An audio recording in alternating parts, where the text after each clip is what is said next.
Hi everyone. Let's log into ArcGIS online. So arcgis.com is where we go to access our Wheaton College organizational account.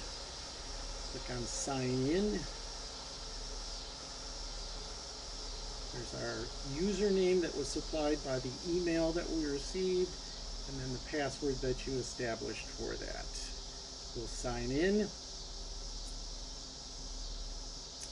We are now on the landing page for your organizational account, and let's go over to our name in the upper right.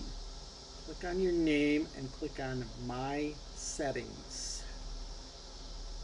On the page that comes up on the left hand side, click on Licenses.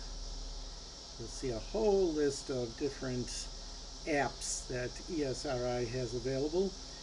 As you scroll down, the only one you're interested in here is ArcGIS Pro.